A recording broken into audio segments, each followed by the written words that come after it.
What's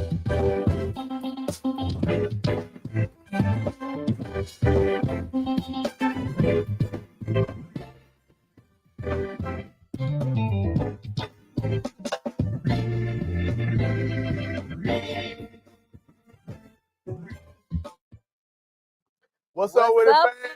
Thank you for tuning in to Welcome back. B.Y.O.B.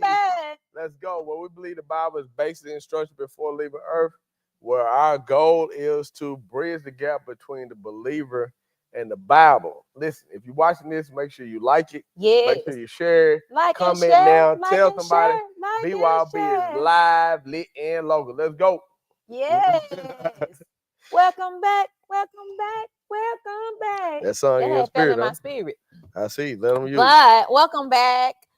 Thank you guys for tuning in with us yet again as we have Bible study. Bring your own Bible. What version do you guys read? What version are you studying? Drop that in the chat. Y'all already know I like NLT. That's the New Living Translation. It makes it helps me to visualize and understand. Drop your version in the chat. Yeah, I'm old school. Definitely King James. He want these and thous and shelps and beseeches.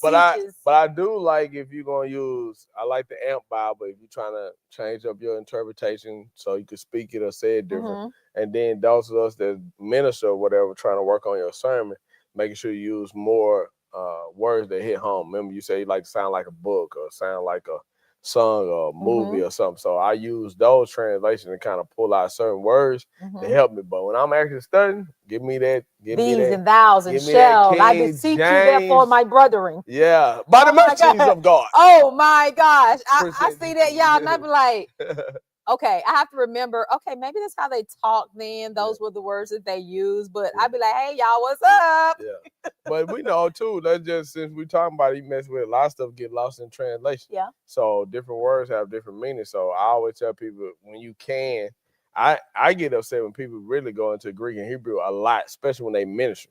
But we don't have time like that. They be wanting to sound deep, you know? It's good. Give me a couple, break them down. But when it's the whole thing, I got to pull out come on now, give us time. So I think that's good. And I think using different, and then I love the one that you like, the one you got where it read to you, and you got the different bar, different voices. Now it is King James, but the voices are so, it's like you recognize them and it just creates a movie. And when someone else is reading it, they know when to pause, they know when to put emphasis, they know what the tone should be. So you understand it. God, Simba Daddy. Come on, man. Come on, pride. Good stuff. Good stuff. We have chased a squirrel long enough. I like 3 minutes of chasing this squirrel, I think. But drop in the chat your favorite version that you like. And maybe we can start trying to see the different versions. Anyways, y'all know we've been talking about kingdom over everything, right? We want to get back to a place where we are kingdom focused. And I think that for too long we have been personality driven. We had the time, and you've shared this before in sermons or just up talking, we have been driven and focused on institutions, and then from institutions to the individuals. But if we're ever going to really see the hand of God move in our lives like he can, then we have to get back focused on his kingdom, being in his will, obeying and staying connected and hearing his voice and seeing the plan he has for us and walking that thing out. When we are so caught up into the organization and then a personality, we lose focus on what the mission is. We lose focus on what our purpose and destiny is and how it aligns with kingdom, because we're trying to build another facility. We're trying to be the facility or institution with the most people. We want to be known as Holy Ghost headquarters. We want people to come here and have fun. We want to have the hype videos and stuff. But I can assure you, hype videos will not be the ticket into heaven. A large or having the largest institution or congregation is not going to be the thing that gets you into heaven. Like, God wants to know that your heart, that your mind, and that your will align to his, and that you are kingdom committed, kingdom minded, and doing what he's called us to do, not what an individual has asked us to do, for popularity. I think you're just getting off focus with the goal. And we just talking now because that's what we supposed to do with the, understanding, point out the Bible. I tell men that as well. You can start out trying to provide for your house. That's the goal. I'm trying to get the family in the house. I'm trying to do, but it take you away from the family. So the thing that you're trying to build, you miss the games, you miss the anniversaries, because you chasing trying to build it, and you'll do all that and lose the purpose on why you was building. And that's what churches do. You'll start, like, say we lunch, influx of people coming in. Now we trying to get the building. Now you got to make sure the people come back because you got to pay for the building. And then you start losing the focus to now something else then shifted. And it's easy to do. And it's not just with church. That's with anything, because you could start here, but it's so many other distractions, and all of a sudden you just veer off. Pastor Bird did a good job about that today. It's those boundaries. It starts something simple. Like, okay, I'm doing this, and then Monday turns into Tuesday, Tuesday turns into Thursday. Next thing you know, it's Saturday, Sunday. You ain't did it all week. I ain't did it this week. Might well skip next week. Next week turn into a month. It's easy to get off track and stay off focus, but it's hard to get back on track and to regain focus because now I have to be intentional about it. Now I have to sacrifice. Woo! Sacrifice. Wow. Now I have to sacrifice time, energy, and effort to get that done. Get back on focus. That's a cuss word, huh? Yeah, it's a bad word. Bad word. People don't like that word. Sacrifice. And that's good. It say narrow is the path that leads to righteousness, but wide is the road to destruction. That scripture so many vices showing you that to get it right, and nobody get it right all the time, but that road is so narrow, it's easy, but destruction, that's easy. When you ain't got no end game, it's nothing, you just rambling. You can tell by people's life choices, partners, decisions. You just bump around. I say, oh yeah, that person. It wasn't no purpose to that action, what they were doing. You just random. But when you actually trying to zoom in, now I'll tell somebody, you ain't got that much time. Somebody ask me, oh, you be doing something. I like, you do realize your time here is temporary. We're not here long. Limited. I'm living this life. Just to live again. And with the Lord. I know. Come on now. I'm telling y'all, we gone. We will chase a squirrel. We gone, baby. We gone, baby. So let's do a recap because y'all know next Sunday we have field trip Sunday. So you need to be in the building. Well, we won't be in the building. We need to all be outside. At the laundromat. Laundromat. Doing kingdom business. Yeah. Love it. So when we started this kingdom over everything, we started with looking at Solomon. Now we chased the squirrel when we talked about Solomon because we were supposed to be looking at when Solomon first got in office, what his response was. His response was to first acknowledge his master and creator. And he was like, hey, Lord, give me wisdom to lead your people. And that was supposed to be our focus. Then we started drifting off and talking about Solomon, and how, we ended up in some out of God stuff somewhere. But that part, since I'm there, sometimes we get off focus, which we just talked about. And we need to regain focus. And I think that is okay. Like the mistakes that we make, the misjudgments that we make, there are lessons in those, right? We learn from those and it makes us better. It makes us wiser. We just can't let those mistakes dictate who we are. And I'm not going to let myself wallow in the mess. Sometimes we stay in it too long and we never get back to where we're supposed to be because now I'm shamed. I messed up. Everybody know I messed up. All eyes on me. All of that stuff. Listen, life goes on. Yeah. Okay. Life goes on. It's going to keep on going and all the things. So get back up again. Yeah. Get back up since we singing. No. But get up, dust yourself off, and keep him. You ain't got no choice. Keep him in your focus. Like you're gonna have to have tunnel vision if you're talking about kingdom over everything. God, I see you. God, I'm chasing after you. God, I'm searching for more of you. I want you. What do you want? What do you want? Because everything on the side, everything that is there to distract you, it's gonna start coming like 10 times greater. Seems like it seems like once you try to settle down and get focused, life, family, kids, finances, job, mental capacity, broken heart, loneliness, depression, every vice that is out there, stuff you have never struggled with. Now you're struggling. You're like, where did this come from? It's because you were on a mission. You were on target. You were focused. You were kingdom minded. You were doing what God has called you to do. And the enemy don't want you doing what you're supposed to be doing. Yeah, so he coming to trouble the waters. Kill, steal, and destroy. Baby, he coming to trouble them waters. And I think once you understand that kingdom over everything, we say this, especially as spiritual people that definitely attend church. Sometimes you get caught up in the religion part. Notice it didn't say church over everything.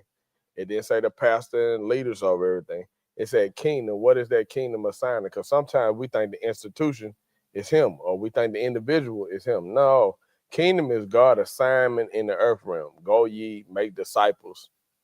That's what he told us to do. That's assignment. Now, in that, I said structure that put together strategy. That's what the church is for. It's for the edification of the body. How do you going to make disciples? Because people that are disciples are get edified. That's why we come. That's why I say forsake not to assemble together believers. We were talking to somebody today.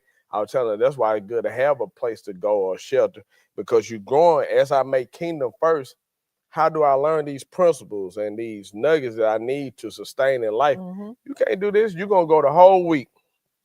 Don't have no teaching, no training, nothing building you up. And you think you're going to make it? You think you're going to keep a relationship, raise the kids, maintain with them devils on the job and people in your ear and people getting on your nerve. And you think you're going to get through all that and nothing hit you spiritually? Are you just going to make that on your own? Or you say a nice little prayer in the car?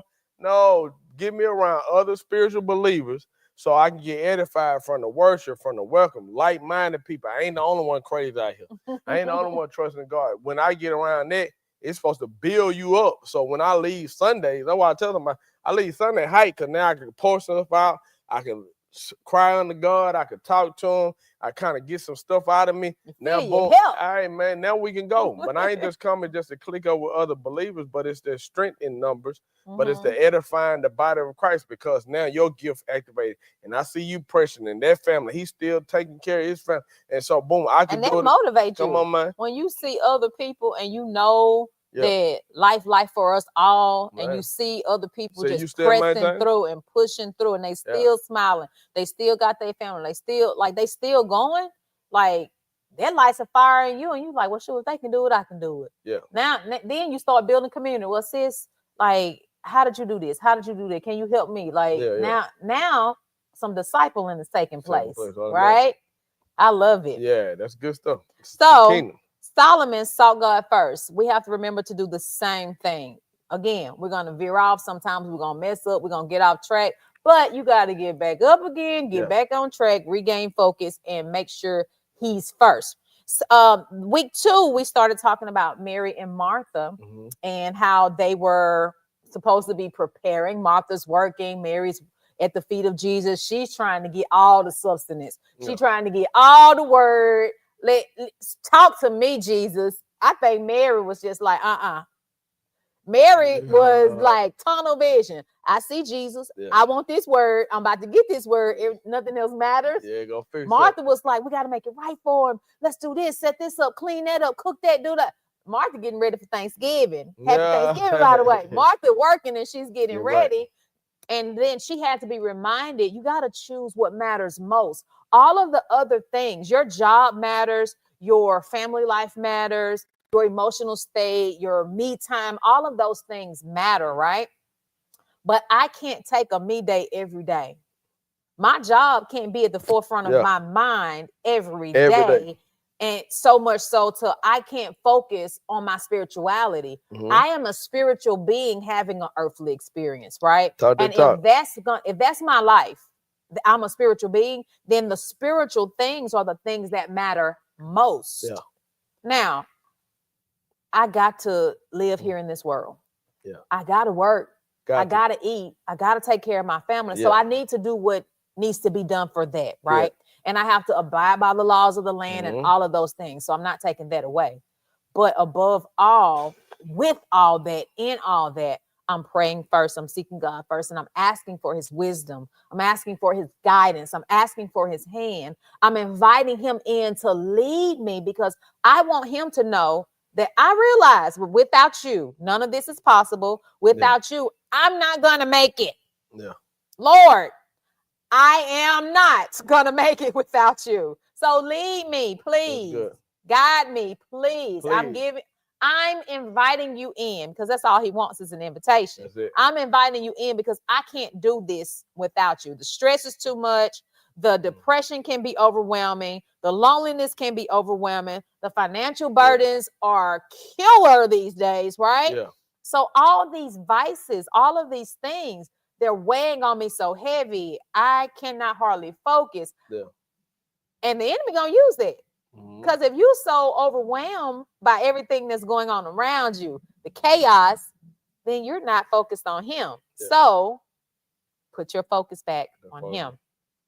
So Mary and Martha choose what matters most. What matters most is his will, his kingdom, what he wants me to do, how he wants me to do it. Then this was my favorite because it showed what surrender really looks like. The sacrifice, the pressure, the burden, the fear, the loneliness, all the things. When Jesus was in Gethsemane and he was like, you know what, Lord, remove, like, here, I know I had said I would, but I don't know no more. Like, take this from me. And this is me paraphrasing and putting a little dramatics in it, right? But, Lord, no, Daddy, please, I just want to talk to you. I don't know. I don't know anymore if it's worth it. Yeah. But then he was like, you know what? I said I would. I honor you. I know the plan, all the things. So then he says, nevertheless. Regardless of how I feel, regardless of the pain, regardless of the pressure, regardless of the stress, the fear, the loneliness, all the feelings, regardless of all of that, it's not about my will, but it's about your will. Yeah. So I want to do what you have called and purposed for me to do. That's good. So the point in bringing out Jesus was there's going to be some power in surrender. Remember, I told y'all on last week, as soon as he said, nevertheless, his help came. He got some strength, right? Yeah. What it said, the angels came and what strengthened him, something, however that go, he got his help. He got his strength. He got what he needed, right? So there's power in surrender. Surrender your will because your will not doing it. Your will is not doing it. If it was, you wouldn't have a complaint in the world. Wow. So surrender your will to his and walk his will out. He the perfect example. And what I love about the story, if it says that he struggled with it and people bypass his part. We talked about that where hypostatic union. He was just as much man as he was God. And so we say, my daddy would say it like this: he made the cow, but he drank the milk. You know what I'm saying? He rode in the boat, but he also walked on the water as well. So just as much man as he is God. And if that be the case, then it just shows us just like he struggled with it, just like he asked a cup to be removed. Don't think less of yourself or feel some type of way that will have you feeling like you're just helpless or hopeless because you have moments where you question the call or question the assignment or pause, take a pause. I think he was showing us how to get through it. And how you get through that moment of moment that you don't have clarity or you're not sure or you question, he got through it through prayer. I think he was modeling that before. Which goes to the testimony of you have not the high priest that cannot be touched by your infirmity. In other words, you ain't talking or praying to somebody that don't know what it feels like to be tempted. You ain't praying or talking to somebody that don't know what it's like to be in a struggle. Like I done did all that. So when you pray and talk to him, I can identify because I've been in those shoes. Yeah. And I think that's what he modeled in front of us. Like, man, anytime you got a question about something, anytime you do want a cup to pass, it's okay to get on that knee bone station. It's okay to talk about it. It's okay to bring that to him. It's okay to tell him that, hey, this hard for me right now. This marriage hard right now. Raising these kids hard right now. Dealing with this in me. I know, God, this is what you call I'm struggling right now. It's okay. I say take it to the Lord and pray. If you could do that, he's showing us anytime something get heavy and hard, bring it to him. Yeah. Yeah. So that's what I love about that. Great principle. Great thing to look at because you ain't got to say it's Peter, James, John. No, it was Jesus. And if he did, I ain't Jesus. So if he had a moment, surely I deserve a couple of moments. Yeah. And then I want to let you know that when you are doing kingdom living, it's going to require obedience for one, but obedience is going to cost you, right? Every time. As soon as you make up your mind, I was going to say, for God I live, for God I die. That too. You go get your head. As soon as you make up your mind that I'm walking in my destiny, I'm going to walk in my purpose. Yeah. That it is going to be kingdom over everything. I'm going to obey the will of God. You're gonna find out it's gonna start costing you, because some people not gonna understand it. It's gonna cost you a little bit. They're not gonna want to be your friend no more. Then they're gonna be like, oh, she just different. Yeah. She acting funny, she acting brand new, all of that stuff. So now you may deal with alienation and feeling lonely. But I can't call out everything, right? Yeah. But just know that when we're walking in obedience, it's going to cost us. Yeah. What it costs us, I can't speak on that for everybody. I don't know what that looks like for everybody, but be aware and be ready, yeah. Right? Be aware and be ready. So that was week 1, 2, and 3. Solomon, Mary, Martha, Jesus, right? But this week, and y'all know in our church service, we had been in a series about Joshua, just the whole book of Joshua. What? So we are gonna close out with Joshua. This week, we're talking about that kingdom commitment. When you commit to something, sometimes life happens. Life happens. Like you just get caught up in your day-to-day, and then you be like, dang, I was supposed to be doing this. Now, why I was doing that? You forget your reason. You forget what you were supposed to be doing, and because you're off focus for that moment. Yeah. But Joshua reminds us that we need to reflect on the things that got us to where we are. We need to reflect on the thing and the purpose that we were supposed to be walking in, so that we can keep that kingdom commitment. So let's talk about Joshua a little bit. Joshua in chapter 14, he charged the people. Joshua, what you said the man's name was? Shechem. Nah, that's a city. The place. City, okay. Shechem. So Shechem is like in Israel, huh? No, it's a place in Israel. It's a place in the promised land of Canaan. Okay. All right. All of that is the same area. Just say that. But it's the place where Abraham built the altar, right? Come on. All right. The place where Joshua, he first heard God voice, Abraham. All right. Joshua is reminding the people of this. He's recounting or reminding them of God's faithfulness. And he actually is confronting Israel's inconsistencies. Now, I know I don't have to come tell all of these God-fearing, God-knowing people about the power of God. I know I don't have to. The God that brought us out of captivity placed us into the land that was promised, that we did not earn. Yeah. We ain't do nothing for it. We didn't pay for it. We didn't give no gold. We didn't offer up no sacrifice for it. He just promised it, right? I know I don't have to remind y'all why we serve him, why we should serve him. But he found himself addressing their inconsistencies, right? I can only imagine, and I know you always say it was our people. The griping, the complaining, the murmuring, just like I can only imagine.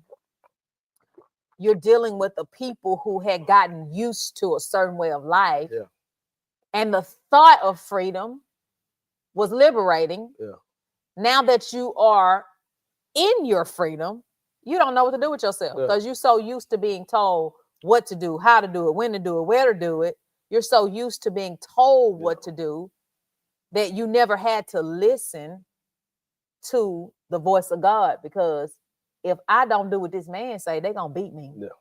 If I don't do what these people say, they might kill me and my family. So you didn't have to hear for yourself. You didn't have to do anything, right? You were bound, you were in captivity, but you saw the hand of God. Right. You obviously saw the hand of God, but it's like when you got out.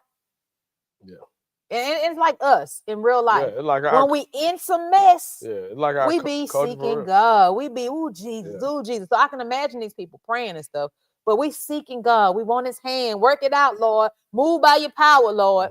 And then when we're in a good space, or a safe space, a space where we can experience the freedom. The benefits. We actually have the benefit of what we prayed for. we don't know what to do with it. Yeah. We forget the power of God.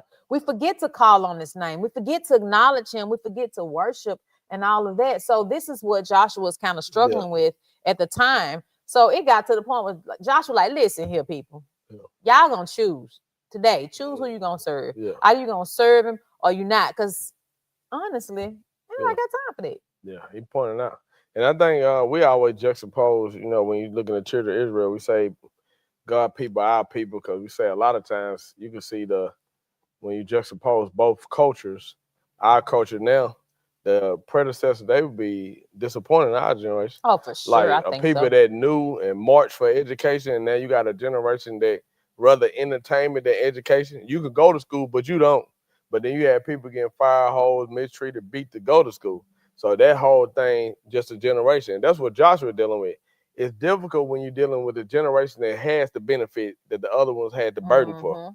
So one generation carried the burden so you can get the benefit. And then that's what's difficult because the generation that get the benefit, they don't understand the burden that it costs to get the benefit. So then they mishandle the benefit, then the recycle Pete all over, which is the standard that they say. That's why they say the first generation, they struggle, they have it hard, they make it. Then that generation that receive it, they understand what it's like to have that particular burden. But then they say the generation after that will be back in the same cycle as the first generation because they didn't experience the struggle. And so that's what bears repeating what Joshua was saying. Joshua said, let me give you this testimony. Because you do realize it was a generation that died off when Joshua took over.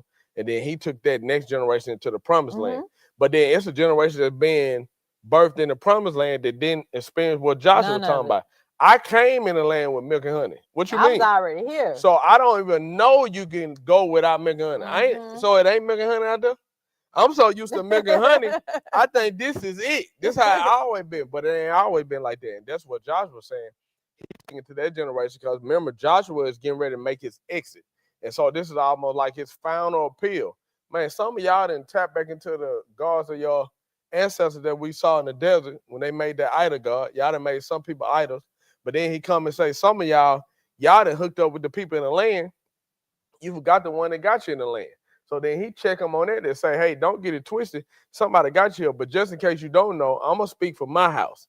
And when he's speaking for his house, he's saying, I know what I'm going to choose, but I'm going to speak for the generation that's behind me. I'm saying my whole DNA, we're going to serve the Lord. They know they ain't got no choice. And if they're going to be in my house, that's a choice. And that's what you got to have, leaders and people that's willing to step up and say kingdom over everything. I'm speaking this.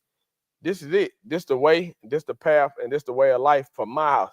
And that's when he took that stand 10 toes deep on what he know God told him.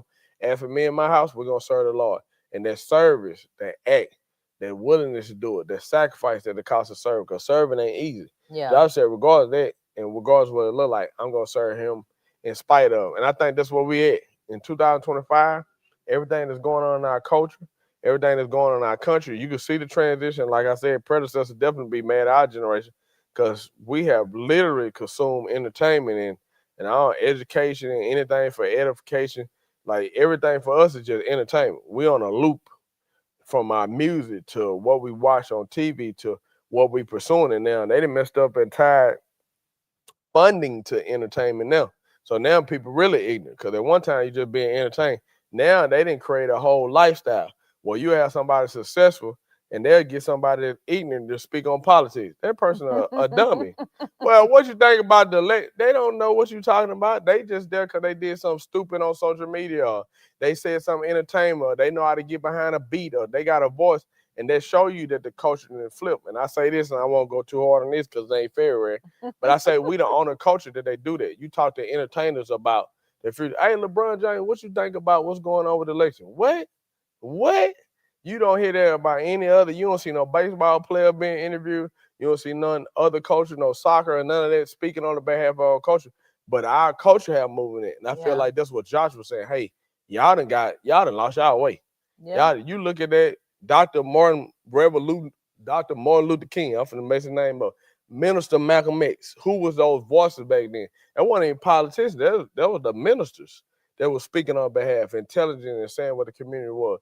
And somewhere we went from that to, you got Sexy Red leading the generation. Oh, bless his name. Yeah. I don't. But I'm just saying, you got somebody that's just funding it and pushing it up. I know. So when you understand it, it's up to the Joshuas to stand up and say, "Nah, as for me and my house, that's what we have. Like we got a young man, we raised. Hey man, you understand the culture? It's okay.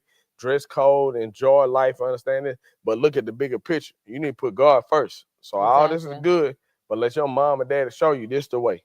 Yeah. So, and I think because we're talking about the kingdom commitment this week, and how you have to reflect. Like, and I've shared with you guys before how on a daily I do a self-analysis. I do a reflection of what I did, what I said, what I could have done better. Yeah.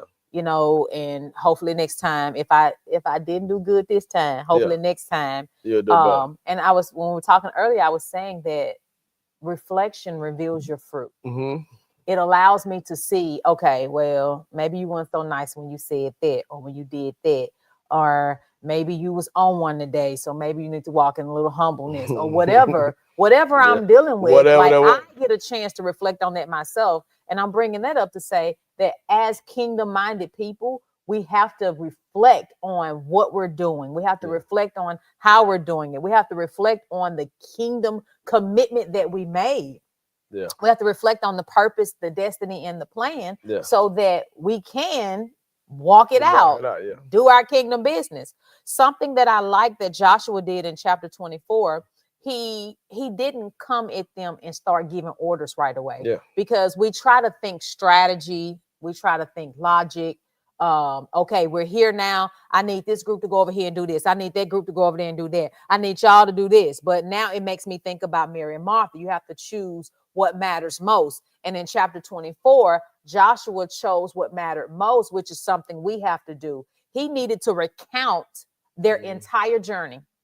How did we get here?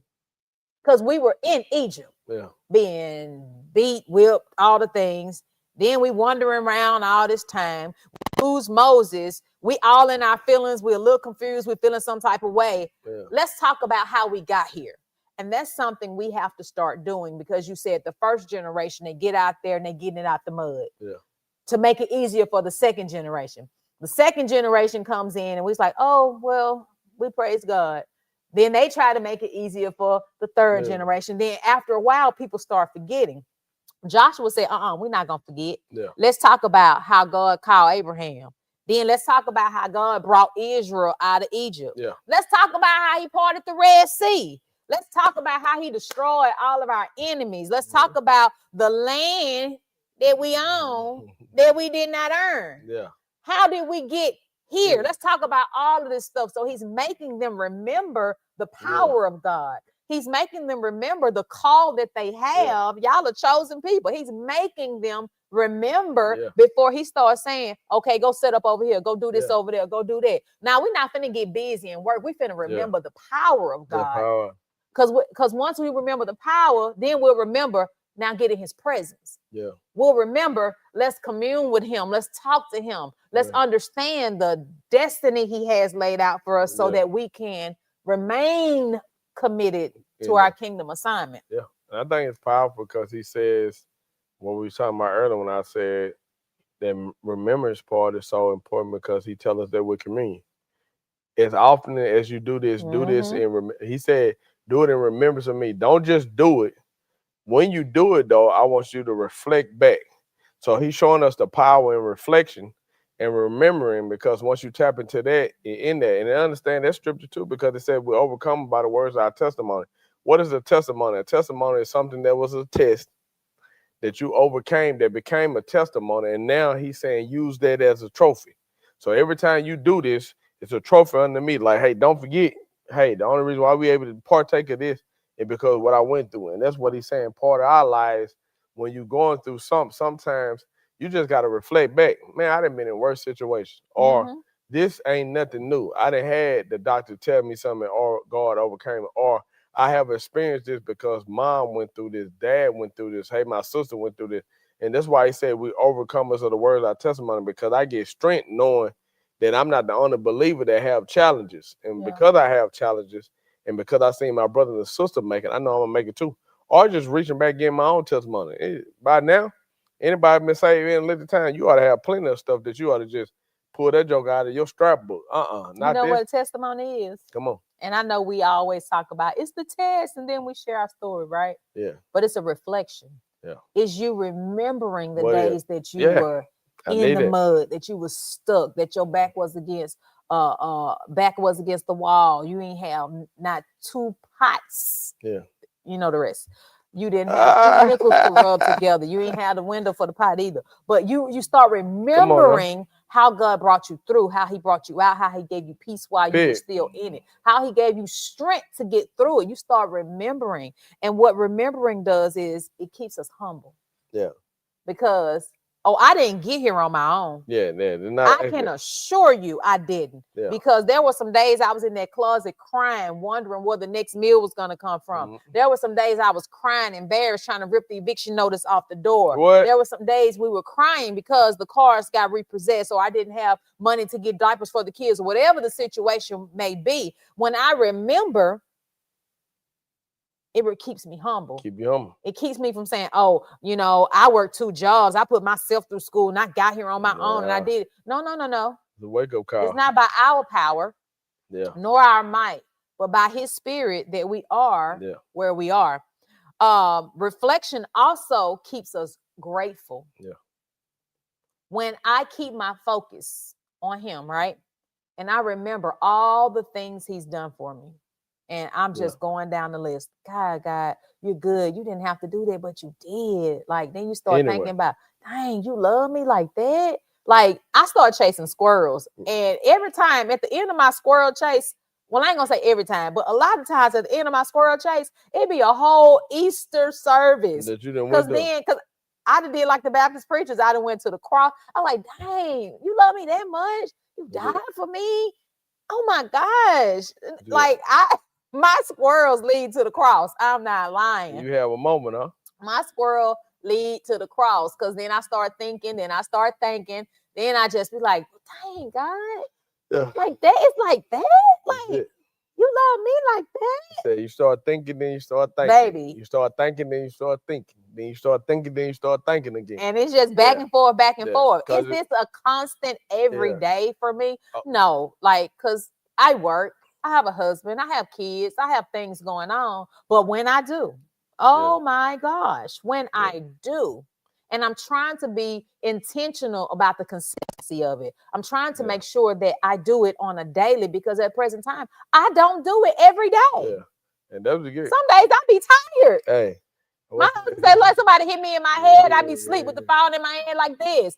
It happens sometimes. Passed out. I didn't come to the house, didn't nobody know I was there, especially if I park in the garage. They don't even know if I'm there, because I done went from the garage to the shower, then to the bed. Like, it happens sometimes. Yeah. But when I intentionally sit and think about him, when I intentionally take the time to reflect on his goodness, his presence, what he has done, what he is doing, what I think he will do, you can't help but start thinking. And then you get in the moment. Sometimes you gotta go back. You know, like I do. I'll take you down memory lane. Baby, he take you all the way to drive you what, 3-4 years. I'll be like, how? Hey, take you. Because sometimes you need to see it. I think those of you that been in the struggle, you know what a bus stop is, or you had a bus pass, or you grew up in the projects, or you go by the house that you grew up in. Stop acting. I know you. I know you got garages and stuff now. You know you had roaches. But the house you grew up in was the size of your garage. Don't act. Don't do that. You know what I'm saying? I know you got multiple shoes now, but I'm talking about, what about when you wore your cousin them shoes? Talking. No, when they were talking. It wasn't even yours. Remember when we went out, you messed me about the hole in my shirt. Don't do me. I know you get your hair done now, but I'm talking about when you didn't get your hair done, when you had to slick it down for the military ball, right? Hey man, live your life. Live your life. So sometimes you get so far removed, you need to just take that moment. Like, before you start complaining, man, what Mom Lou say? I tell the Lord, thank you, man. Stop complaining and tell the Lord thank you. Because when you start looking at stuff, like, you used to share beds or share rooms. You had your own room. Like, so imagine 4 people to a room with a full-size bed. Come on. Man. So the mindset is, like, people, you could get beside yourself, doors are opening.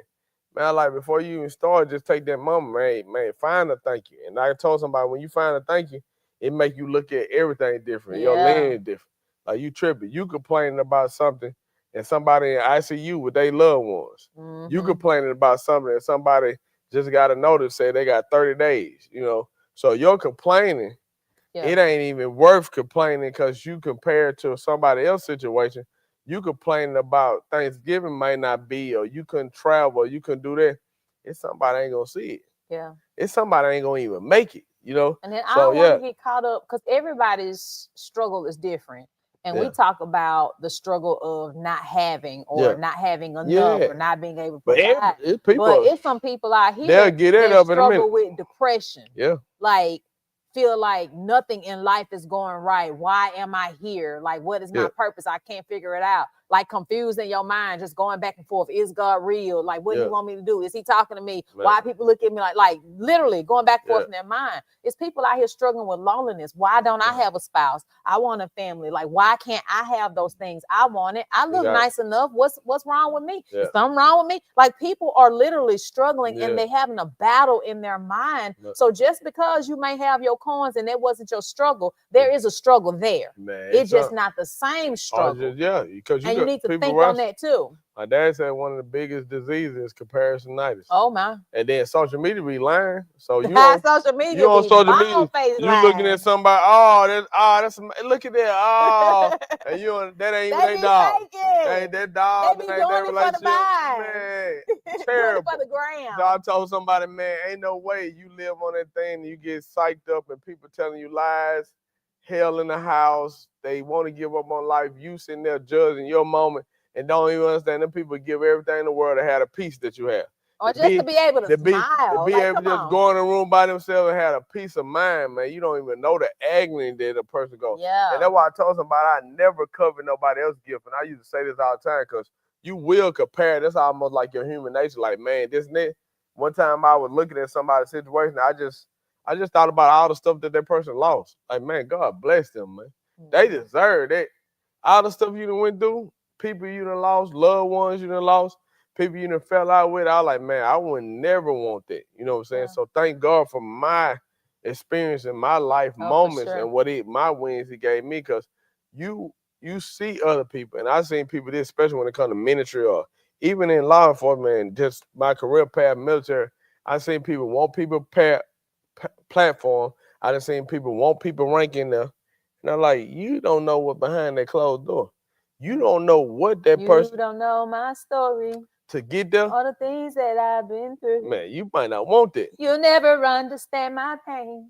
What I had to go through to get here. That's it. Somebody minister, I said, okay, you ready to give up your weekends, your Saturday nights, your stomach be bothering. Arguing with your You trying to get your stuff, you trying to minister, okay, you got your that. Kids' functions. Yeah, you finna change your life, you had to do this, you making a choice like this. Do you want to live like that? Yeah. That's a choice you got to do. Do you want to look over your shoulder? It's a moment. So I was telling them, that's why just enjoy your moment. And that's why I was telling somebody, I think I'm at the point now that I'm just enjoying the journey. Somebody was posted, they got this pastor feed. They were like, what would you tell a pastor?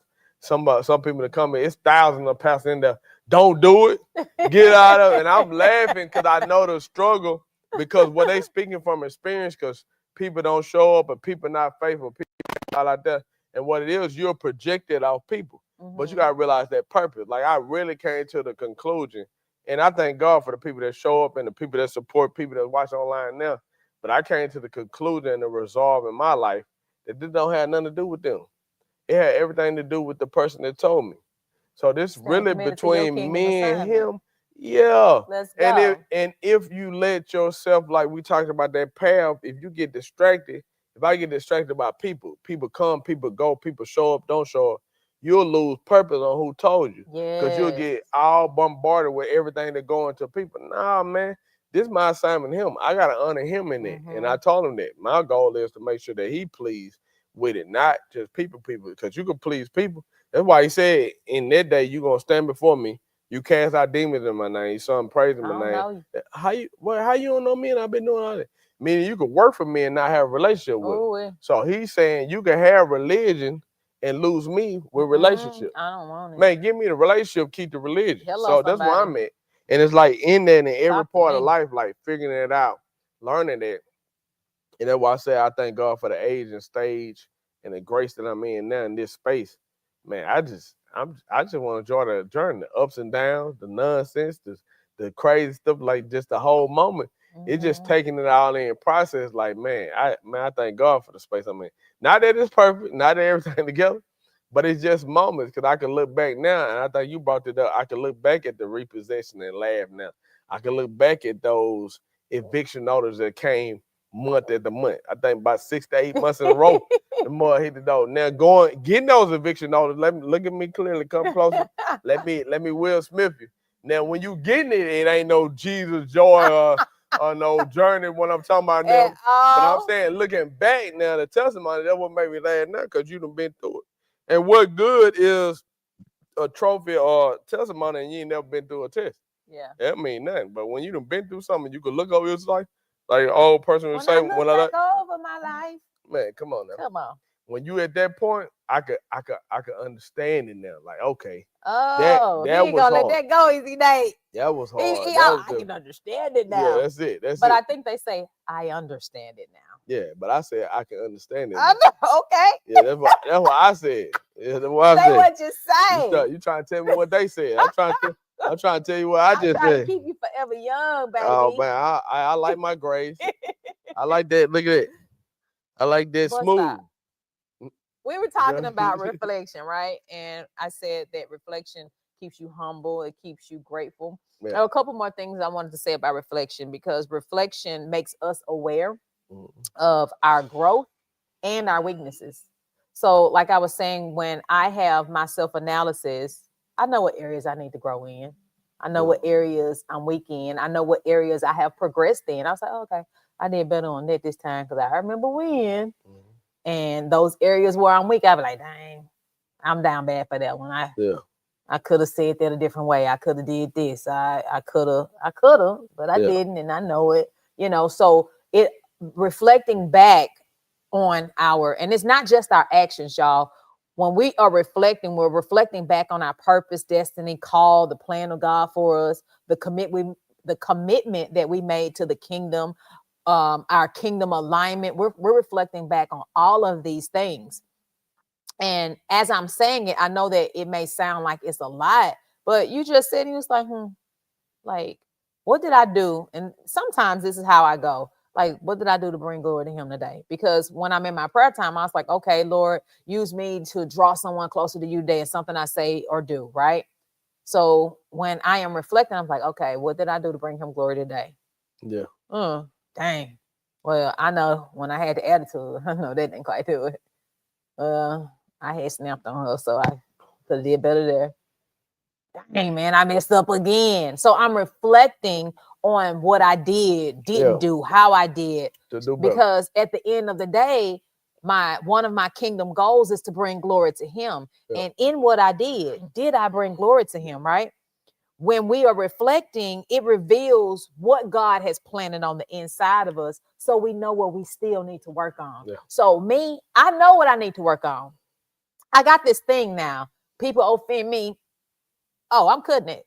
I'm done with that.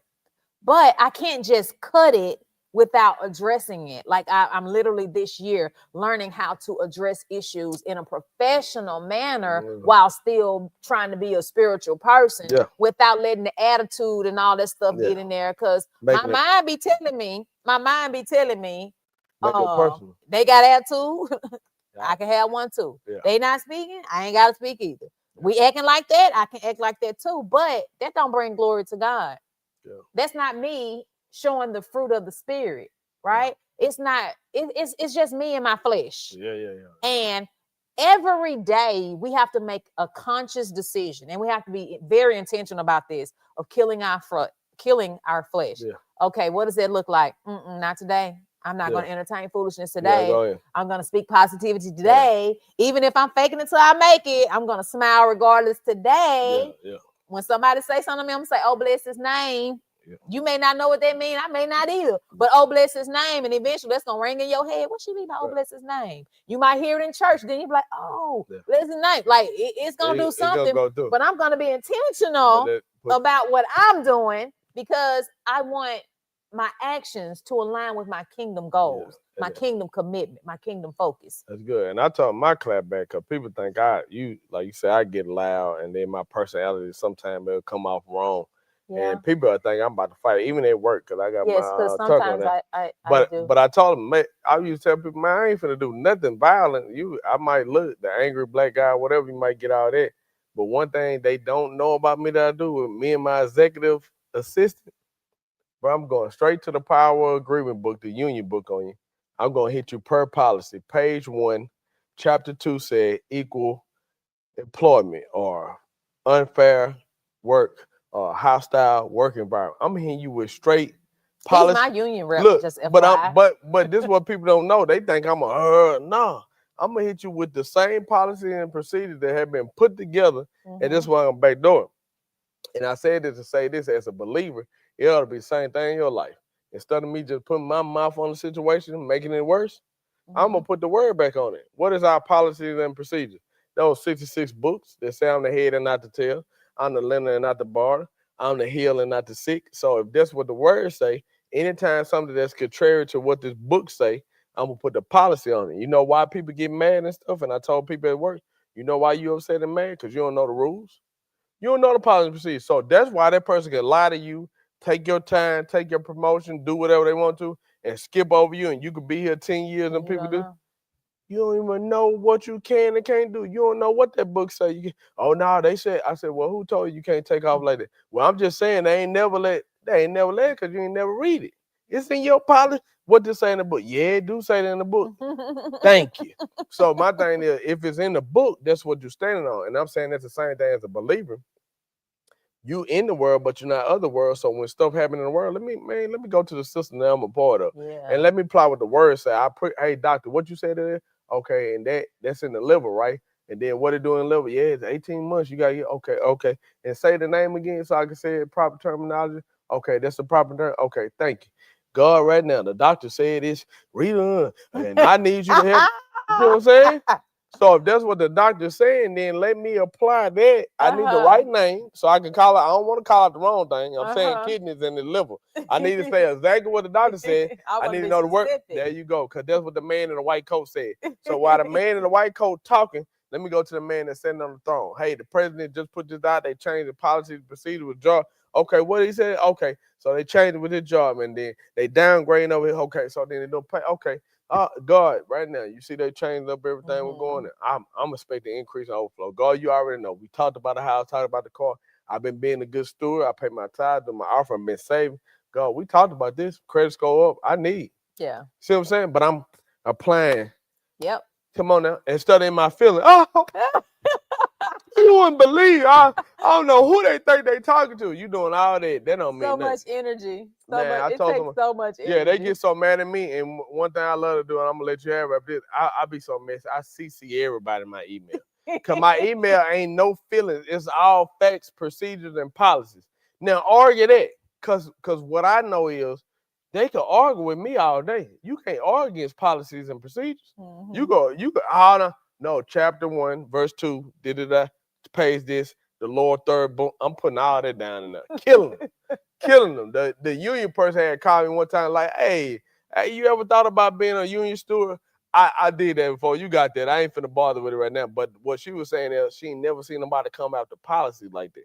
Because knowing people just in their fit, I just don't think it right. And I need somebody to help me. That's what they used to. You ain't use nobody citing what the thing say. Mm-hmm. I'm citing the offense, but in the offense, I'm citing the solution to the offense. Date, time, stamp that it happened. Then I'm getting witness statements on top of what everything happened. What did you did there with the word? Every time the enemy say something, Mike, I'm going to call my prayer partner. What did he say it again? Doctor, stay in my phone so I can say it right. See, this is what they say I got. Yeah. Say it again, girl. Say it. Okay. Yeah, you got it. We're going to pray about that. Boom. You see what I'm saying? Positive. I love it. Yeah, I love it. Let's go.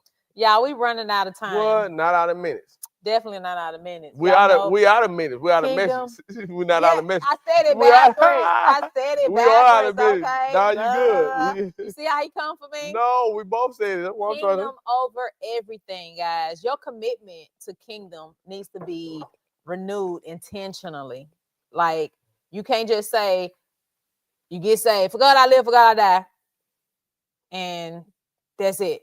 That's your kingdom commitment. Yeah. Like, we ask God to renew our minds and our hearts frequently. Yeah. Like, okay, I need to do some renewing as well. We need to renew our commitment, because what I found out is people drift when they don't decide again. You drift away from what you said you would do. Think about it every year, and it's coming up. It's coming up. First of the year coming. Everybody finna have this New Year's resolution. We finna lose weight. We gonna eat better. We gonna exercise. We gonna work out. And before you know it, because you can't just say that on January 1st. This is the year, huh? On January the 2nd, you got to renew that commitment. On January the 3rd, you got to renew that commitment. You have to intentionally renew that commitment on a daily if you want to see progress, if you want to see results. And that's what we have to find ourselves doing if we're talking kingdom over everything. We have to intentionally renew our commitment, because God honors a heart that finishes strong. That's good. Never make a promise that I can't keep. Don't make no promises that you can't keep. Once you make your commitment, be intentional about it. Renew constantly, daily, however, whatever you need. If you need to put a sticky note on your bathroom window, on your refrigerator, read it every day. Like, and just renew your mind, renew your commitment, and make sure that you finish strong, honoring him every step of the way, allowing him, like Solomon did, to lead you and give you wisdom. Choose the thing that matters first. Don't forget that obedience is going to cost you something, but you got to surrender your will to his if you're going to be kingdom over everything. Guys, we want to say thank you for tuning in, joining in with us, for chiming in on the chat, for dropping your Bible version in the chat, for talking with us. We want to say thank you for the gifts, the prayers, the seeds, everything that you've done to help us to continue to sustain. If you want to continue to sow, and for those who have yet to sow, we're asking you to sow. You can do so by way of Cash App, ICAN365. It stands for Impact Community Action Network. 365 days out of the year, because we're trying to make an impact 365 days out of the year. You can also give by way of Givelify. You will see Impact Church DFW. You'll see a picture of myself and my husband. You can go ahead, tap on that, and you can give a donation that way as well. Next Sunday is Field Trip Sunday. We will be out in the community, discipling, loving on people, letting them know that God is real. He loves them. He's using us to show you guys what his love looks like, feels like. We're out there meeting the needs of the people. Meet us at you have the address to the laundromat.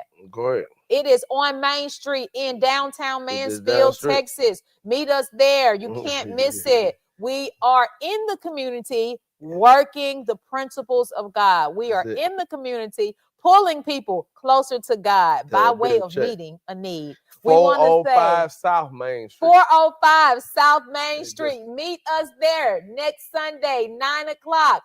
Field Trip Sunday. Guys, until then. Next time, grace and peace.